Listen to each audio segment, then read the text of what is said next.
Okay, this unit is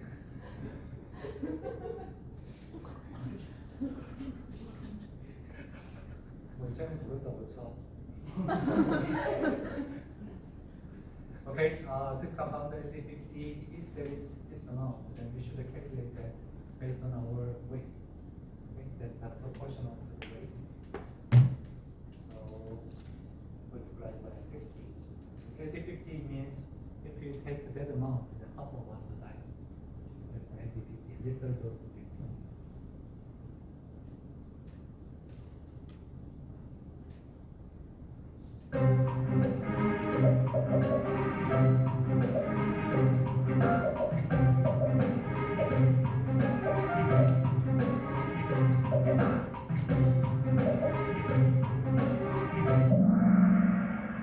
Okay, our cell, our body is the diploid. We have two copies.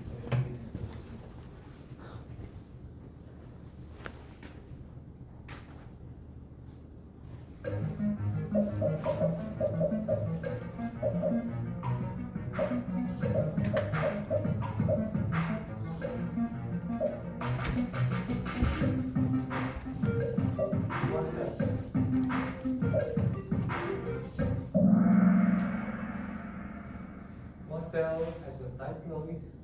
Diploid is a double helix. If you separate them out, then it's a four strand. Four different sequences. Right? Father side, mother side is slightly different. And double strand has a complementary sequence. It's also different sequence. Four strand.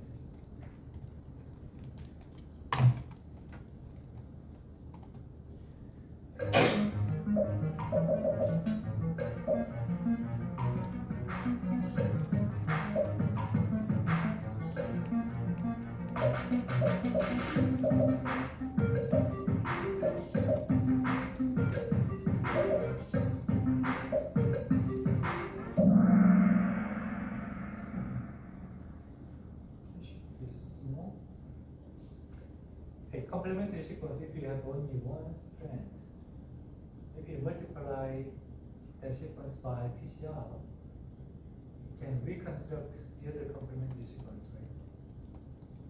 From single strand, still we can get the double strand information. That means information amount-wise, single strand and double strand is the same, right? Even though the gene is some of them is here, some of them here, but based on those sequence information, single strand contains the information of the other partners. Right? Information is the same. So I want to tell you with this that for PCR, you need just a single strand. You don't need double strand. You can make both strands. Information amount same because the other half is a complementary.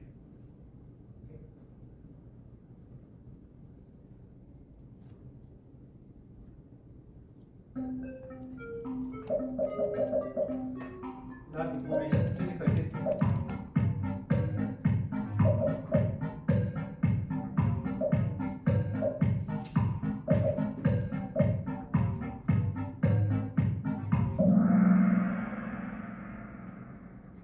Single strand DNA is slightly longer because double strand is packed like this. Right? If you open it up, then it can be a little stretched out, maybe almost a double size. A little longer, it's more flexible. Okay. Now bacteria.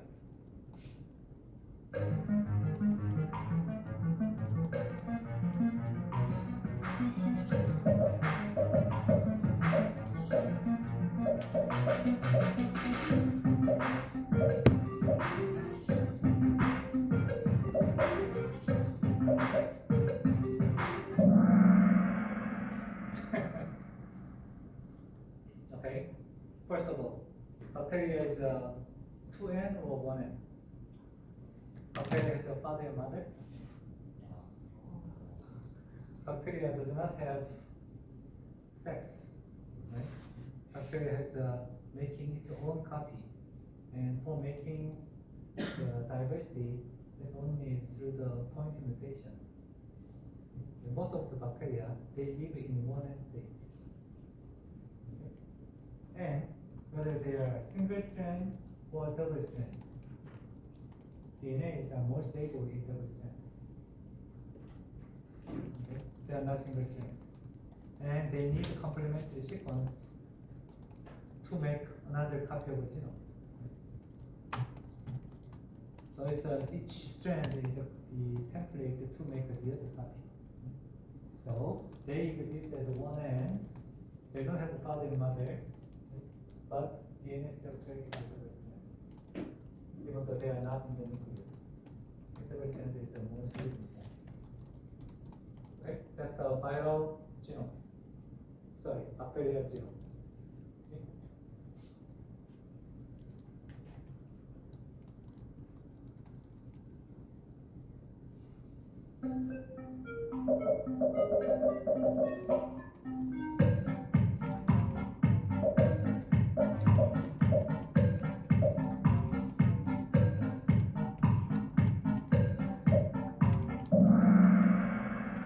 Now we are comparing bacterial structure and also our cell structure.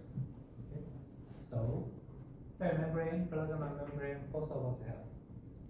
Lysosome, both of us has. And cell wall, only bacteria have. Or plant cells, they have. Animal cells do not have a cell wall. We have a cell membrane.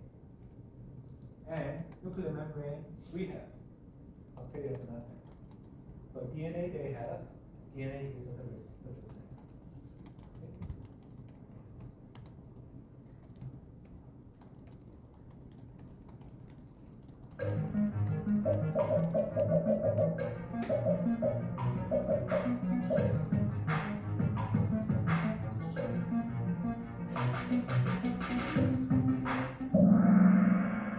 Okay.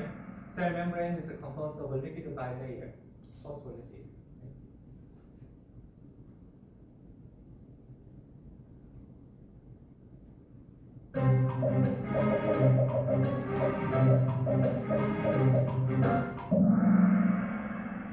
Interestingly, the cell wall is composed of carbohydrate mainly.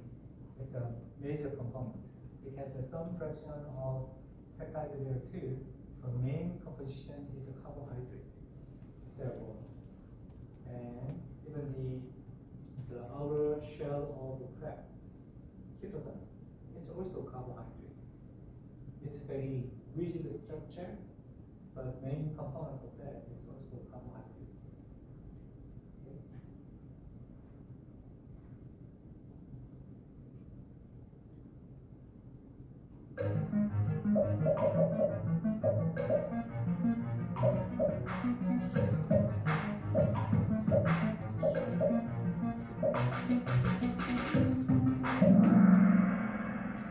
If the target is the same for bacteria and our cell, then possibly penicillin can affect both.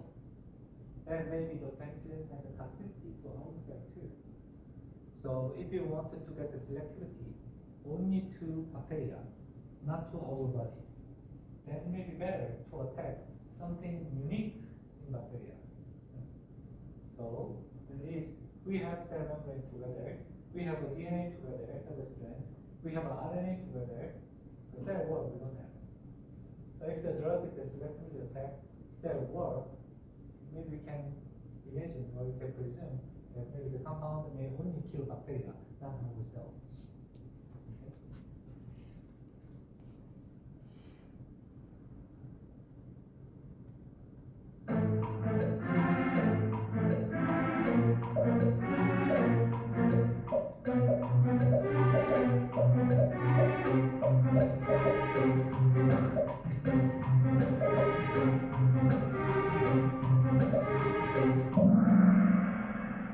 Okay, what is the primary metabolite? Amino acids, carbohydrates, lipids, something we live on, very basic functions. Those are the primary metabolism, you may say. Life, we have a boundary, and inside of the life, we keep entropy as low as possible, and we do energy exchange, we do material exchange. those material exchange we call metabolism. And the product in the middle of that change we call metabolite. The primary metabolite is the basic functional materials, proteins, carbohydrates, lipids, molecules. Now secondary metabolites, even though we don't have it, it is not dying right away. Okay? If you don't have money, if you cannot buy lunch, you can live alone.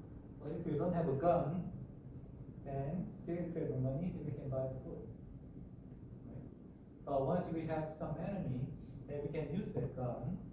So penicillin is kind of a external, extra metabolite. That's what we call secondary metabolite. I don't think that we have a term of tertiary metabolite. We have only primary and secondary metabolite. And penicillin is not made by bacteria, then who makes penicillin? Fungus. Okay? Bacteria and fungus is different. Bacteria is a prokaryotic, means that they don't have a nucleus. Fungus, they do. So fungus is much closer to us, much more complex structure they have.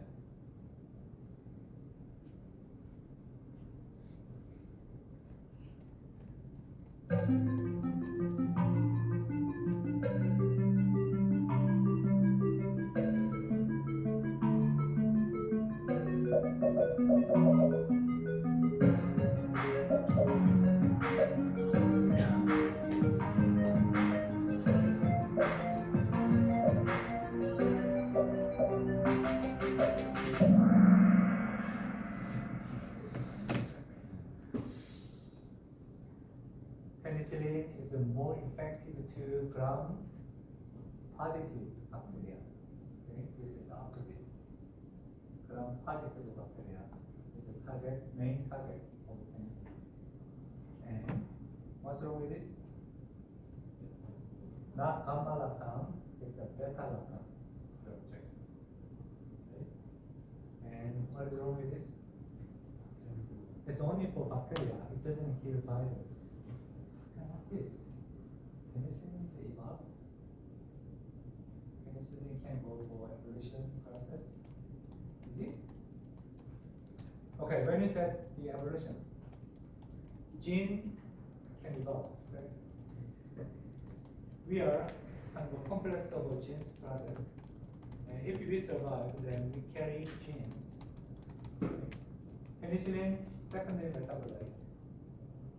And secondary metabolite is very expensive to make. And making food is relatively cheaper than making missile. Those kind of special weapons are very expensive to make. Then we should decide whether we make it or not. If you don't need it, it's better not to make it, because that's too expensive.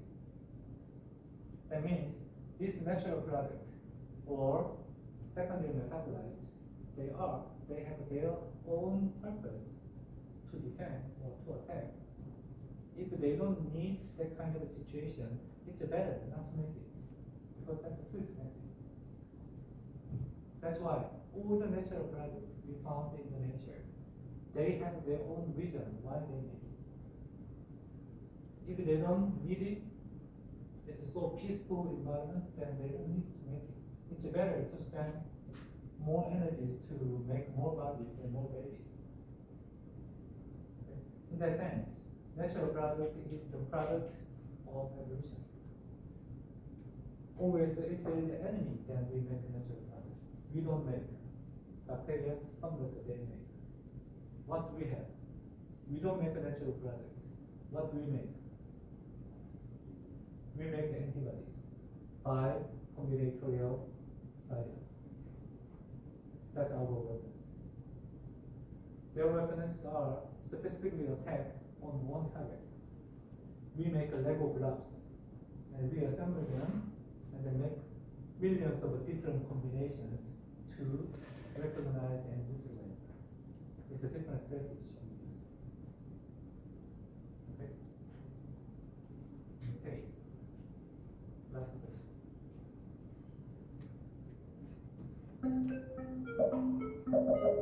You can say drug penetration.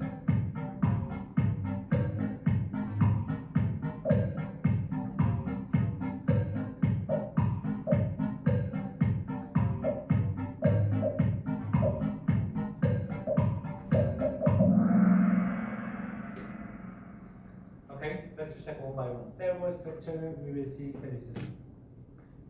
Cell membrane is the basic boundary of life. It's tightly closed, does not allow water entry. Okay. So if you don't have transporter for water, we are dying, we will die because we are thirsty, because we cannot take the water in. We need a transporter, water transporter, so-called aqua transporter. It's quite tight, but some materials that can penetrate. Today we are going to study antibiotics. Our enemy is bacteria for today. But next week, now we are moving to different type of cancer, which has almost the same structure to our regular cells. Then most of us it has a cell membrane. Then penetrating this cell membrane, what kind of a character is better or easier to penetrate the membrane? That's what we are going to study. Now, nuclear envelope. Comparing these two, which one has bigger hole? Nucleus has a bigger hole. Nuclear membrane is a double layer or double of this membrane, but they are not closed form. They have a much bigger hole, nucleus hole. It's not fully open, but small molecule can easily can get in and out. Okay. In comparison to this is the lipid membrane. This one carbohydrate, structure we will see soon. This one, virus, usually we don't call virus membrane. It's a viral coat. It's almost a completely closed protein coat. Usually the penetration of material through this barrier is much tougher than this soft membrane. This soft membrane is closed, but still it has some room of small molecules in it. Virus can survive for long because of this capsule, viral capsid or viral coat, is so tight. So in a very difficult situations, high temperature, low temperature, for a long time, they can save their genetic information inside for a long time. Okay. So usually those penetration of the material through this viral coat is toughest among the other membrane structures. Okay. Based on this, we're going to move to antibacterial study today.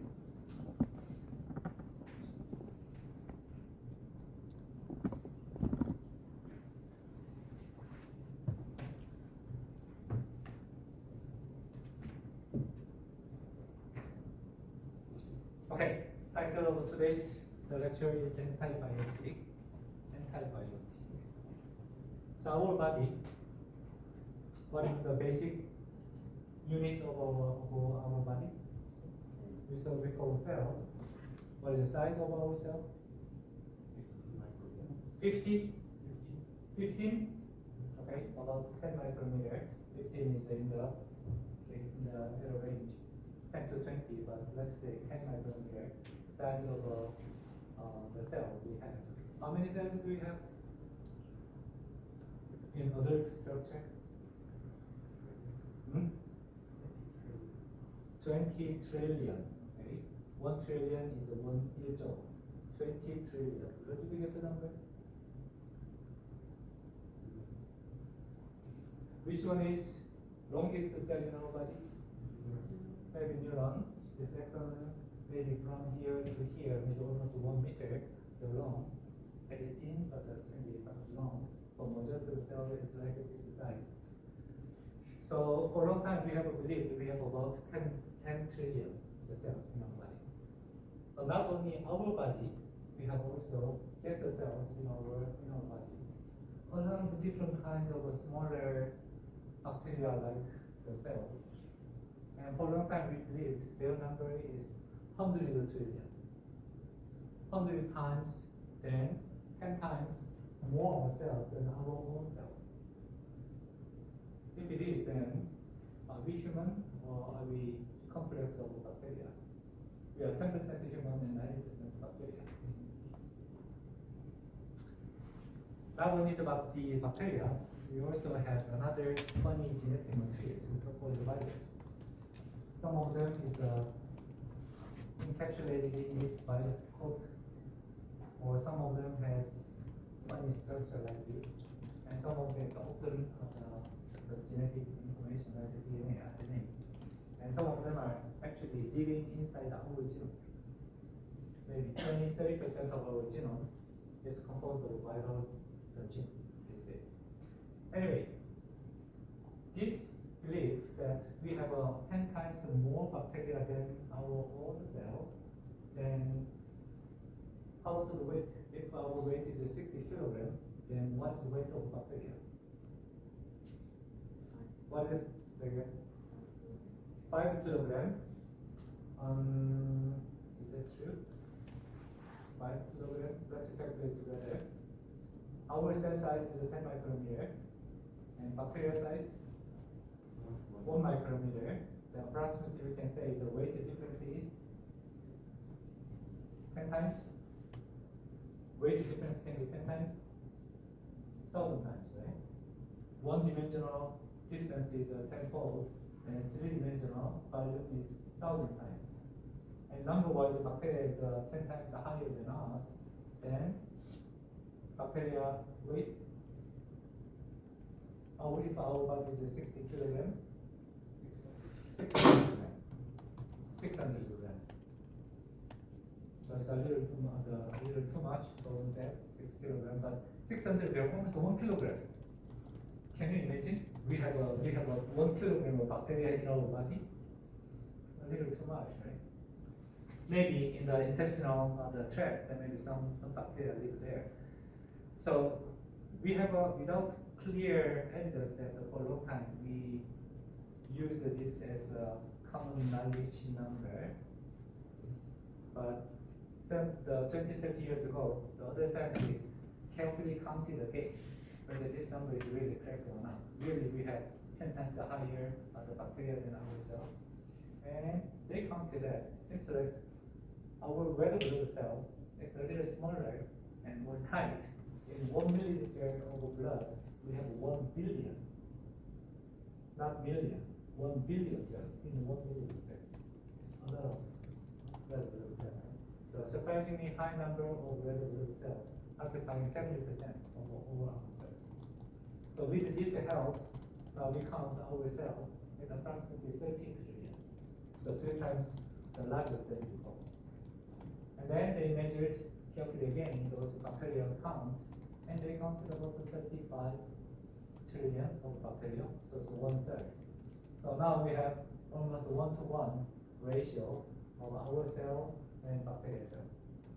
Then, if our body is 60 kilograms, then bacteria weight maybe 60 grams approximately.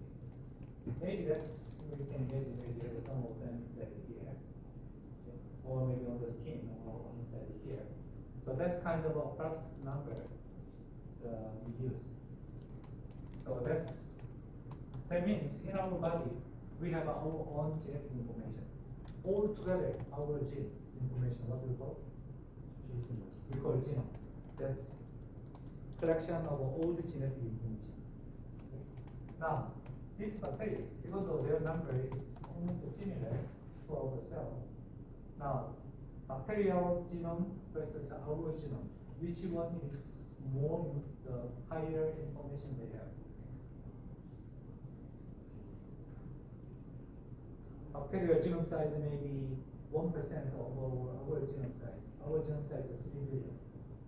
Bacterial genome is much shorter. And number of the cell is similar. Information of genetic information, which one is richer, you think? Human? Other opinion? Similar?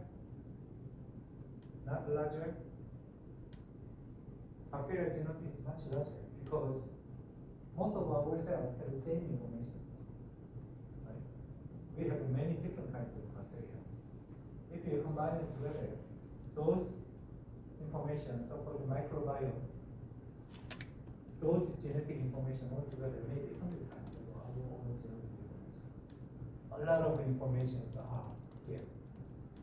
So then, usually when you say the genetics, our genome make mRNA, and they make the proteins.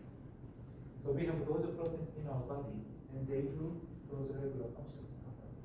But at the same time, almost 100 times different kind of protein is constantly made.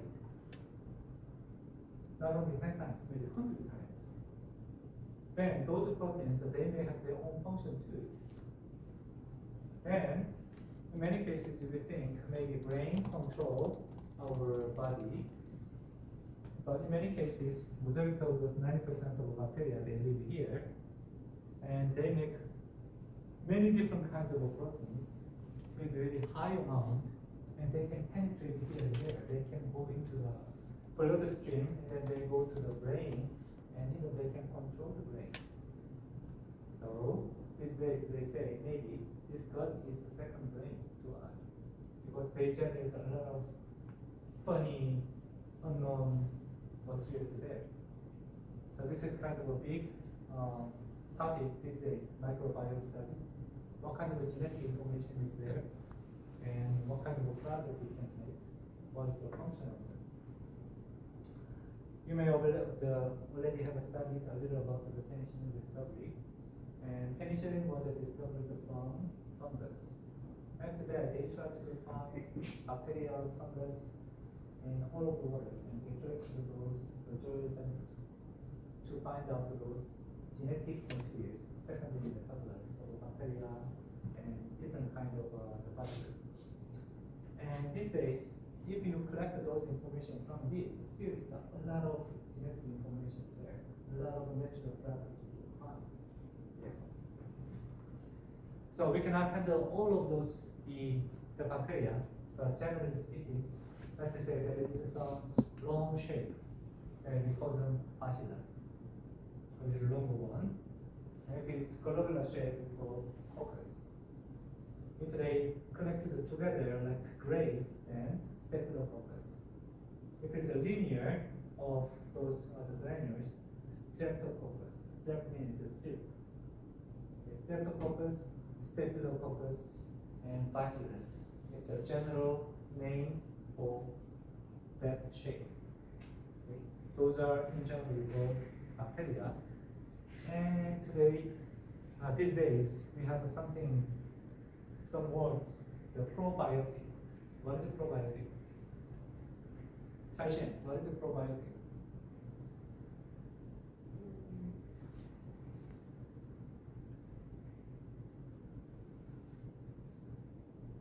Today's topic is antibiotic. Anti means against bio. Probiotic means in favor of bio. Right? Probiotic, what is a probiotic?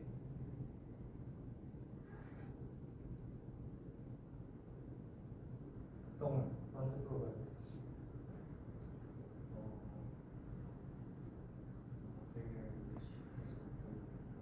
Bacteria which is in friends with us, they're helping us, like lactic bacteria, 유산균, in our stomach. Those materials are probiotic.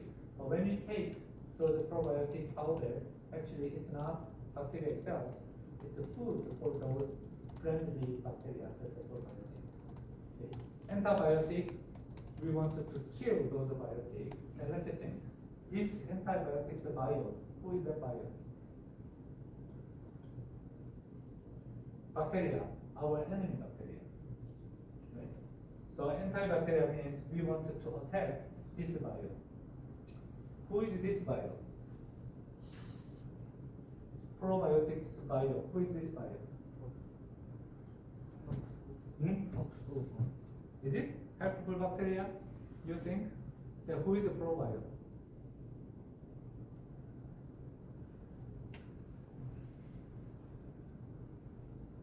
Lactic, the bacteria, our friend's bacteria is a probiotic, probio. Right? Then who is this bio? That's us. This is human. If the bacteria is friendly to human, then that's what we call probiotic. Right? Antibiotic, here this bio is bacteria. Okay. So we use the terms, seems like in symmetry, but actually the bio is different. So let's review our the cell membrane structure. Our cell membrane is composed of lipid bilayer. Okay. Tightly confined, water cannot penetrate kind of membrane structure. Now, let's look at the bacterial structure.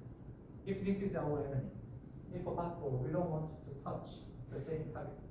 We want to just attack different structure, unique structure. Okay? Already we have some idea that they have a cell wall, and then penicillin attacks that cell wall, and exchange is going to teach us a little more details for those penicillin study. Okay, please welcome Jim.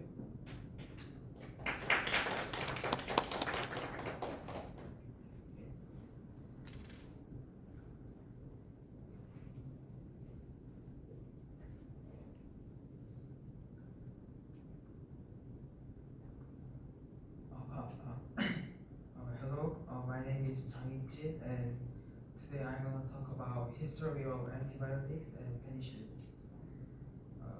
Here is today's content. First, what is antibiotics? Antibiotics are substances made by microorganisms and collectively refer to substances that prevent the growth or life of other microorganisms. And the word antibiotic was first described in 1942, and there are two more words, antibacterial agent and antimicrobial agent, but they are strictly have different meanings. So we should not confuse.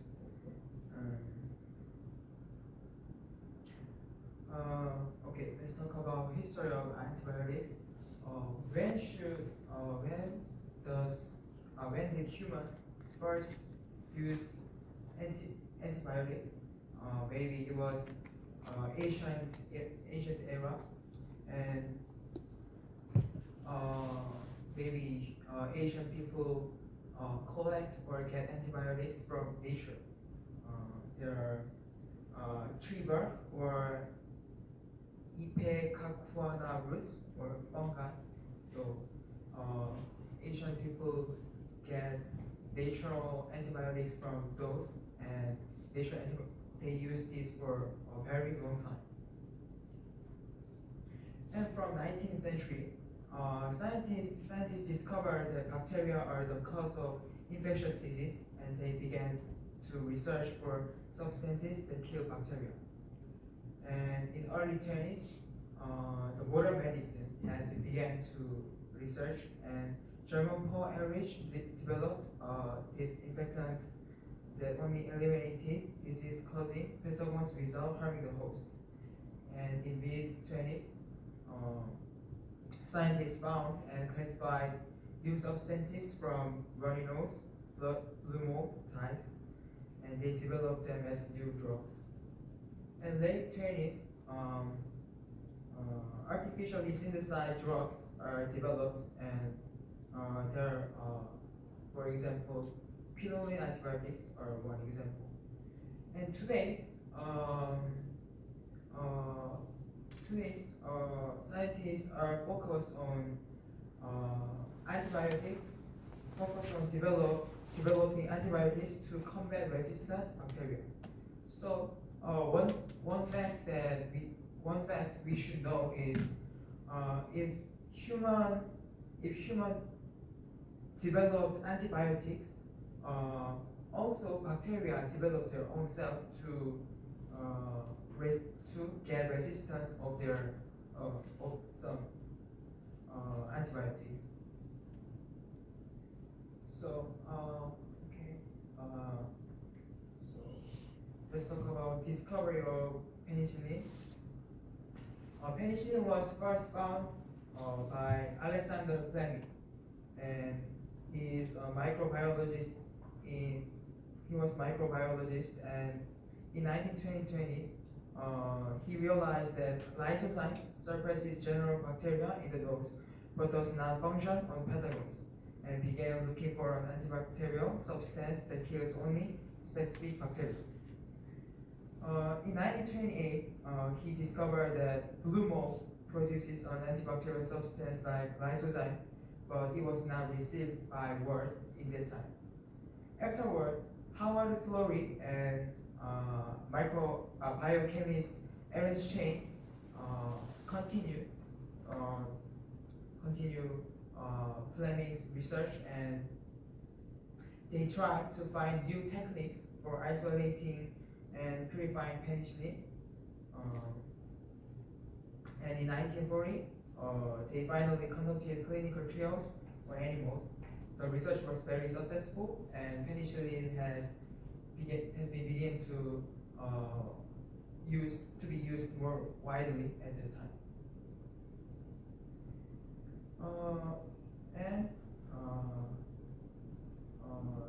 Let's think about antibiotics action mechanisms. There are several mechanisms over there. First, some antibiotics changes in cell membrane permeability, and some antibiotics inhibit protein synthesis or nucleic acid synthesis and oleic acid synthesis. The cell membrane is a permeability. The cell membrane is a permeability barrier that balances polymer substances and ions inside and outside the cell by performing selective active transport. So some antibiotics kill bacteria by changing the function of the bacterial cell membrane involved in active transport.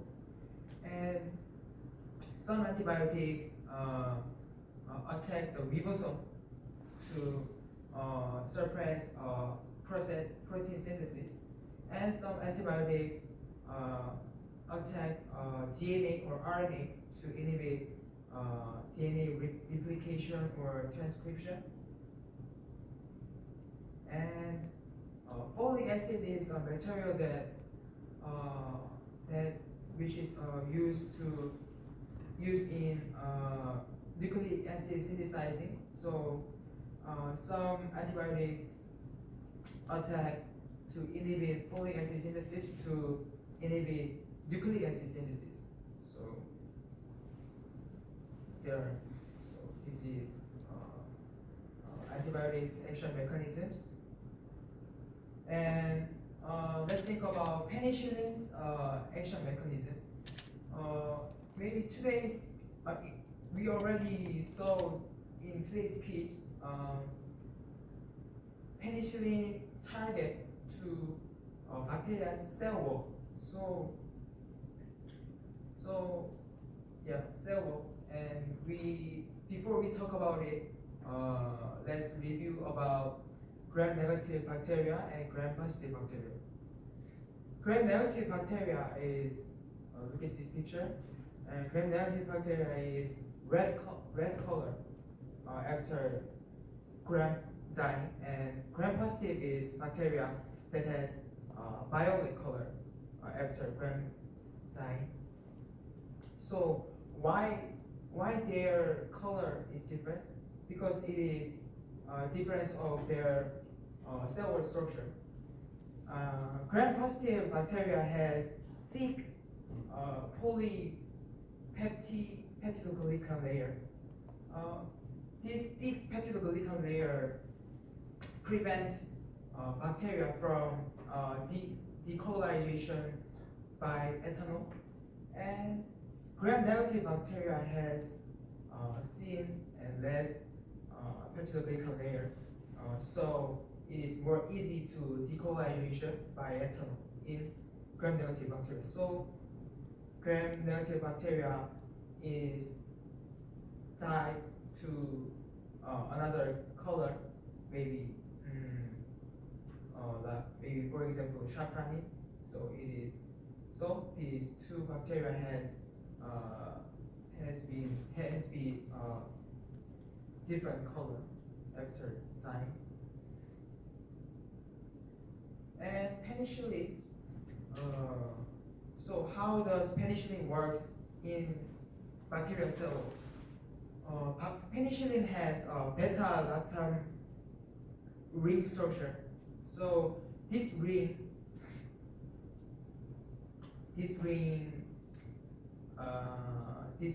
suppress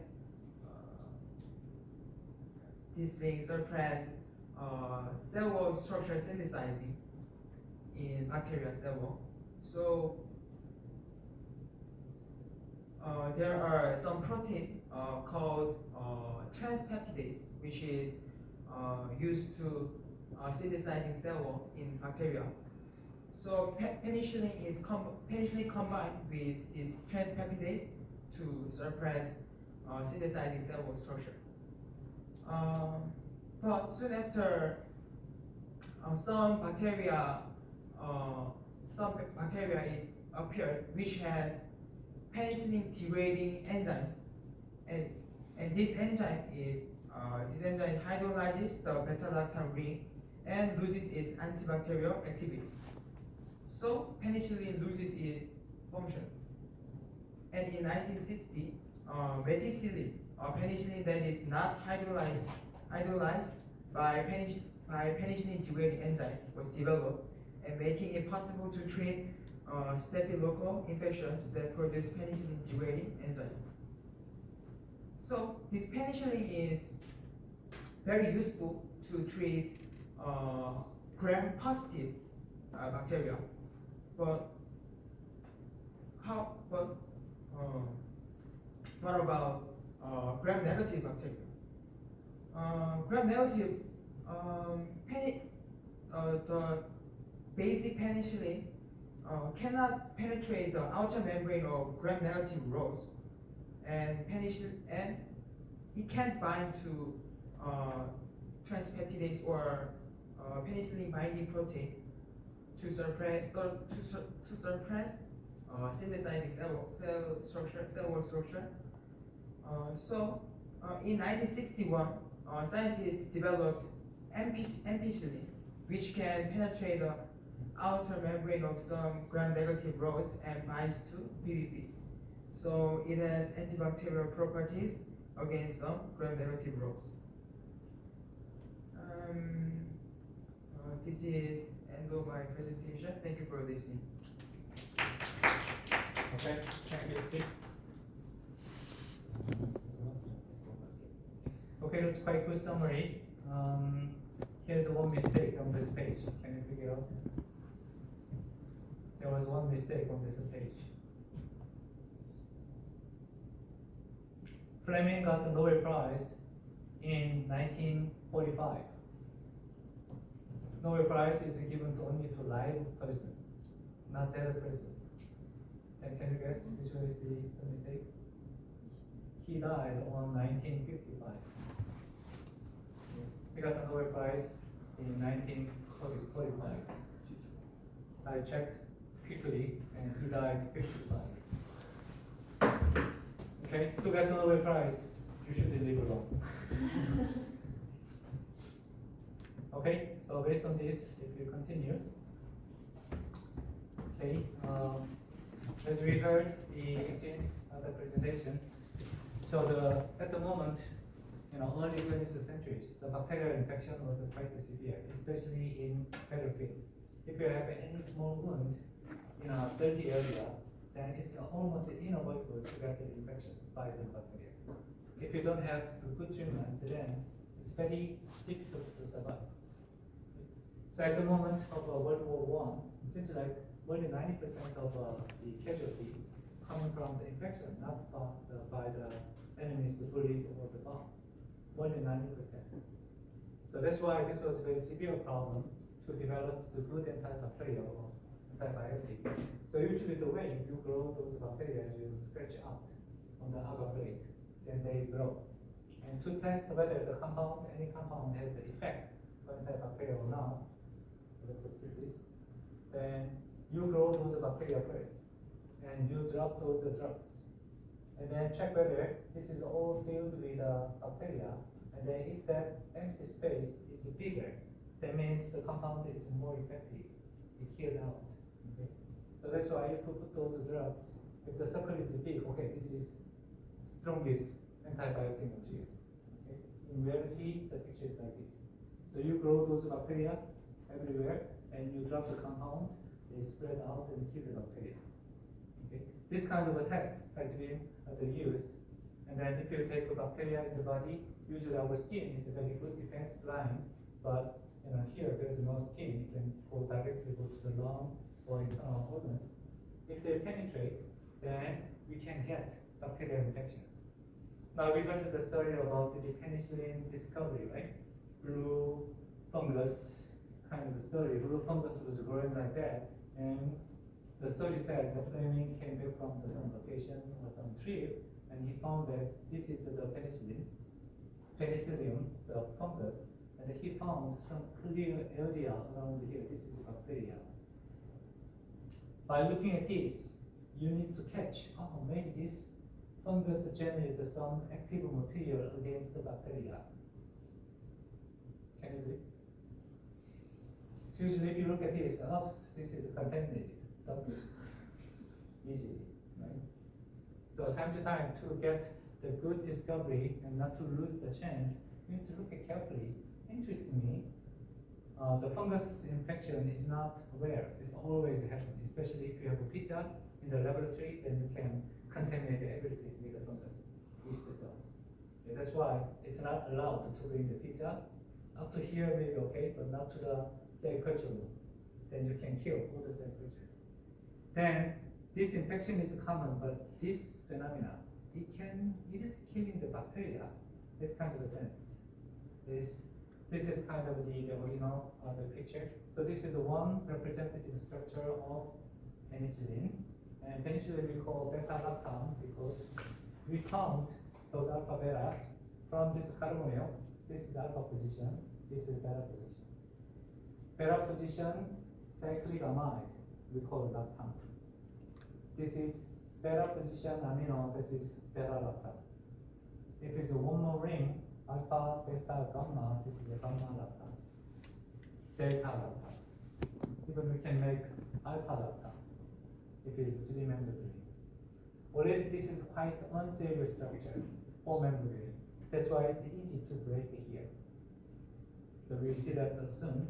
So all the beta-lactam drugs, they have, this is key motif of beta-lactam. It's a four-membered ring. With that high energy material, it can be attacked by enemy's enzyme.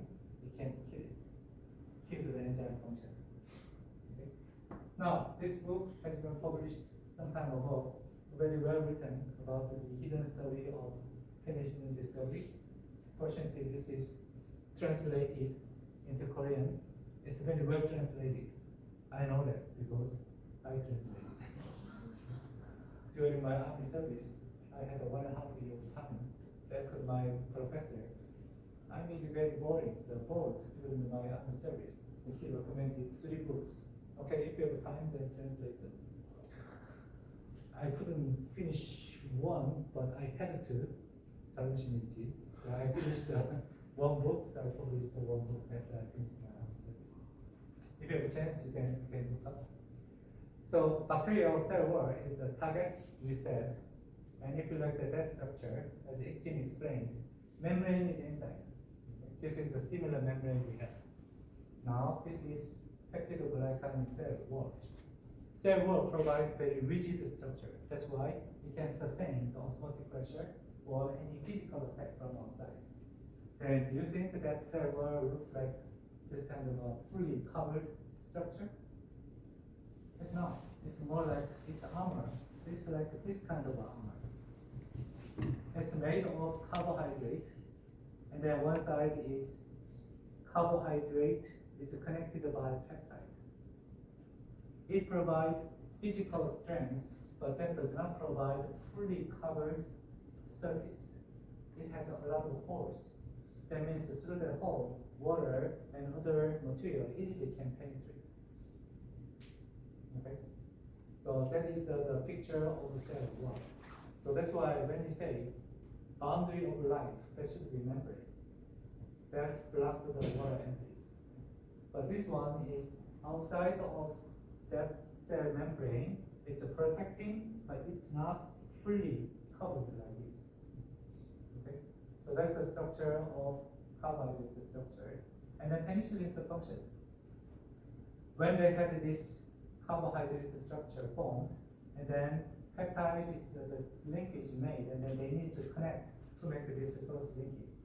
And one of those enzymes is needed to finish this transpeptidase, connecting those peptides. Penicillin attack this enzyme, and penicillin has this kind of a beta-lactam structure, ring structure, and the functional group of this enzyme attack that here and open this one, and then it's covalently modified. That means that this enzyme function is dead. That's why they cannot finish this. So this is penicillin, and then this ring is here. The enzyme attack this position and ring open, and this one is destroyed, but at the same time, this group is attached to that enzyme. Then that enzyme is permanently disabled. It's a blocked, irreversible inhibitor is there. That's the function of penicillin. At the moment, of course, that they didn't know. Even they didn't know the structure of the penicillin. Then, now without knowing the mechanism, still, you can improve the penicillin's function. How? By looking at the structure. Okay, this is the structure. If you give corn syrup, then they make this penicillin. If you give different kind of the food, then they make a slightly different structure. That's what they found. So this is one of those early penicillin. And then at least you can compare this structure and its activity. How do you measure their activity? You drop it and measure those distance, okay? The radius of that, the ring. Right? It's a bigger ring, then that's better, more active compound. That kind of study you call structure activity relationship study. Even without knowing the target, without knowing the mechanism, still you can get the idea what structure gives you better activity. That's a structure activity relationship, SAR. Okay? For drug development, this is a basic concept. So based on this, now they tried to give different food. And they found that if they add this material, then they make this penicillin. So basic backbone structure is similar, but now they can change those structures. Now give different names. Penicillin G, V, A, B, kind of different names. Okay. So this is the basic structure, and then they realized that if they can make this. Now this bond is an amide bond. Amide bond is easy to make. It's like amino acid coupling. Then, if we can make this, then we don't need to feed the fungus all the time. If we can get this, now we can chemically modify this position. Any kind of acid structure we can add there. So this is opened up the test to semi-synthetic penicillin. Up to here, always you need to change the food. Sugarcane, corn syrup, and different kinds of food. And then once they found that, okay, we can get this from fungus, then we can chemically modify this position. That accelerates the development of different penicillins. Okay? When you hear semi-synthetic means partially synthetic from here, but up to here, fungus should make it. Okay? So then they developed further and further by making many different structures on these positions. Now we heard penicillin was very active in the beginning, but seems like they generated resistance. And the mechanism of resistance we'll cover later. But anyway, by changing these structures, they could not come free. Then they change it now this way. Still, this is a beta-lactam, 4-member ring. But originally this was a 5-member ring. They tried to make it 6-member ring. Seems like this compound was more active. So this is maybe first generation. This is maybe second or third generation of beta-lactam. And this kind of structure they call cephalosporin. Even further, they change this same 5-member ring, but this sulfur was changed with the carbon. And this kind of a backbone they call carbopen. So this is further and further developed the new generation of the penicillin and beta-lactam. And this beta-lactam is sometimes working also for gram-negative whatever. So this is the direction of chemical change and movement to improvement of those compounds. So one of you asked this, vancomycin, blah blah blah. Who gave this? I wrote the name, but I lost that memo. 이거 누가 쓴 거지? vancomycin story.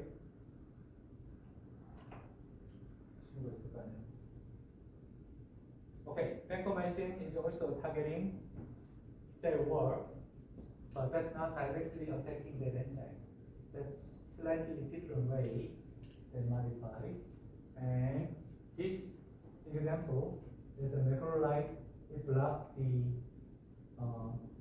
protein synthesis of the bacteria. And in this case, we make a protein. Bacteria also make a protein, but the idea here is bacteria's ribosome and our ribosome is different. Our ribosome is bigger and a little more sophisticated. Bacteria ribosome has a little different shape. If you can design the drug only fitting to the bacteria ribosome, not ribosome, not our ribosome, then maybe we can get the selectivity. That is the idea to make this. So based on this, there are some possible targets on bacteria. First target, we said cell wall, something we don't have. Penicillin directly attack the enzyme. Vancomycin bind to that intermediate and then block the excess of the enzyme. It's slightly different approach. It's not enzyme attacker, but bind to the intermediate of the structure and then block those excess of the enzyme and it inhibit those cell wall synthesis.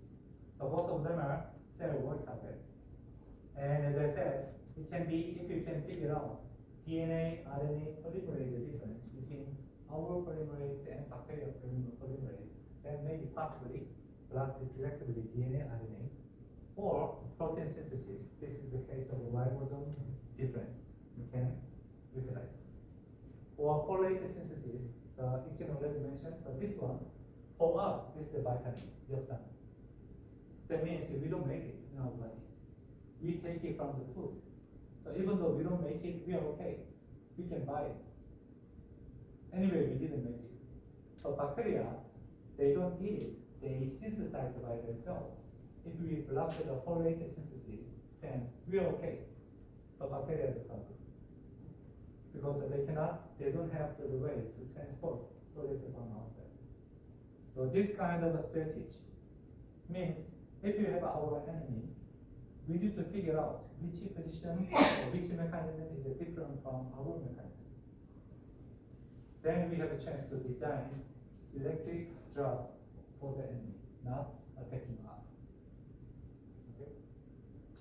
Okay, gram positive, negative, we just heard. Negative pink, yes, that's true, but negative means this pink color stains the whole bacteria. Gram positive bacteria has a stronger color, that's why we don't see the pink color here. The pink color is just the background stain, staining all the bacteria. Okay? So that means this crystal violet is strong purple color, that is the ground region. So that positive, then we call gram positive, these are gram negative. And at the moment, Dr. Graham discovered this, he didn't know the mechanism. Much later, he realized that there are two different kinds of structures. Gram reagent, they stain this peptidoglycan structure. Peptidoglycan means peptide and glycan is a carbohydrate. Peptide-glycan complex. Usually, it is a peptidoglycan or glycopeptide. Usually, the bigger part comes later. Peptidoglycan means glycan is a bigger structure modified by peptidol. Okay. Glycopeptide means a little glycation, but its main body is a peptide. African American, he looks like African, but he's American. Okay, kind of definitions. So peptidoglycan is this cross linkage, and this one, as we have seen, this is a chain structure. Means it's penetratable to any small molecules. Freely can get in, and if they bind to this, then they can stain with the gram reagent. Now, gram negative bacteria, very funny, as a protection structure, they have a cell membrane. They have another membrane outside. It's a double barrier. Then this is freely accessible. Now this is not free access, free to access. That's why this gram reagent cannot penetrate it easily. That's why it does not stain this structure. It's thinner, but at the same time it has also another barrier outside. That's why it's not stained. Same rule applies to antibiotics. Antibiotic is free access to this. It's open structure. Now gram negative, now it needs to penetrate this membrane structure. If they cannot, then they cannot reach to this. Okay? Ampicillin case, we have heard that ampicillin has some property to have a better penetration through this. Then it can reach to the cell. Okay?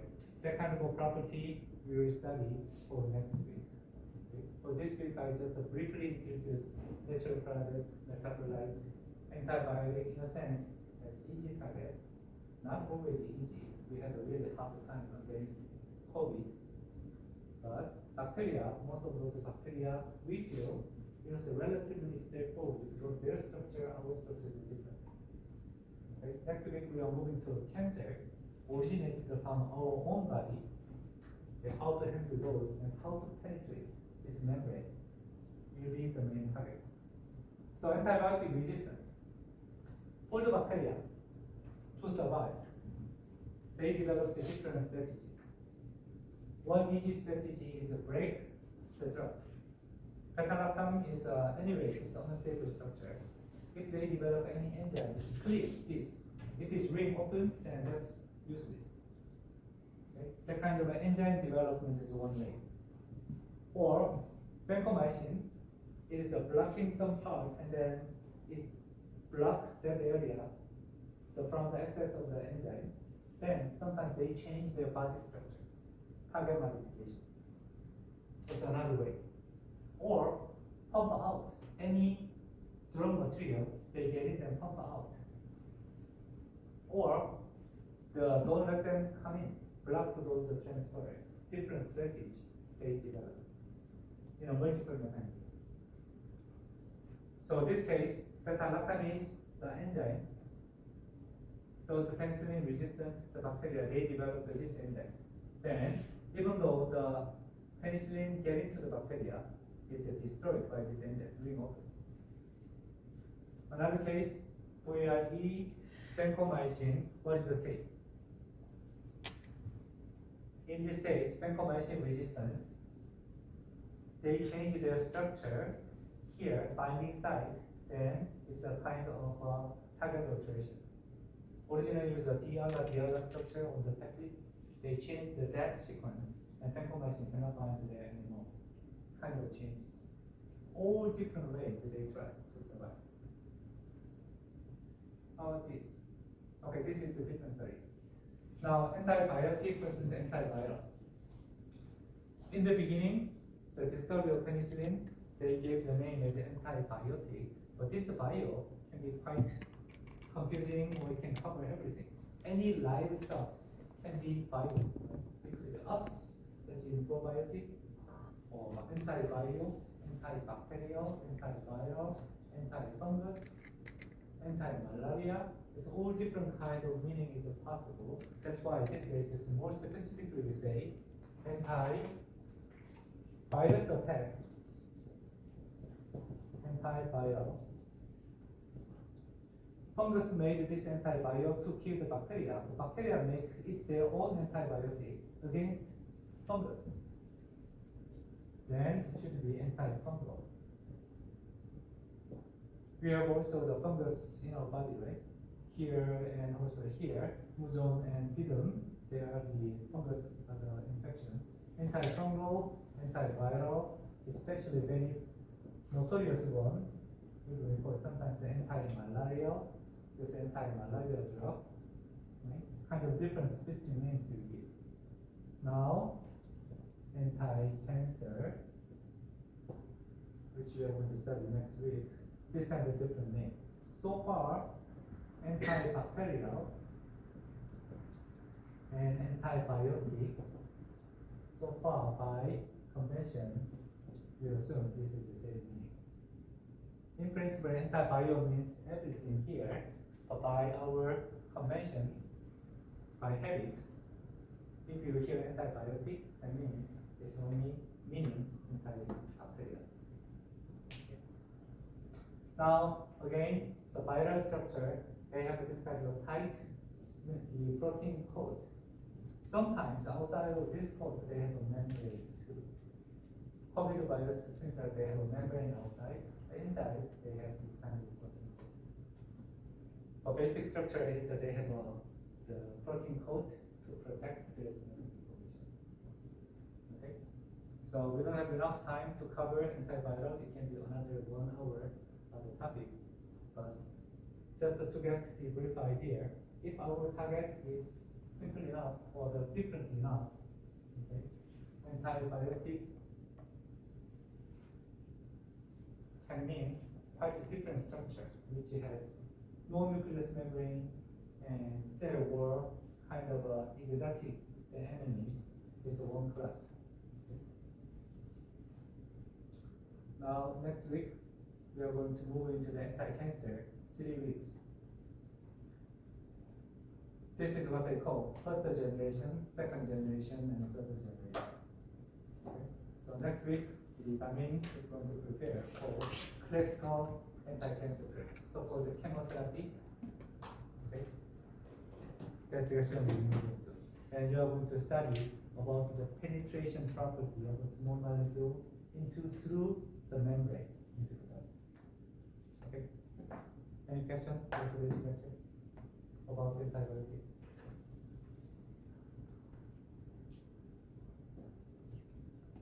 Okay, guys, see you next week.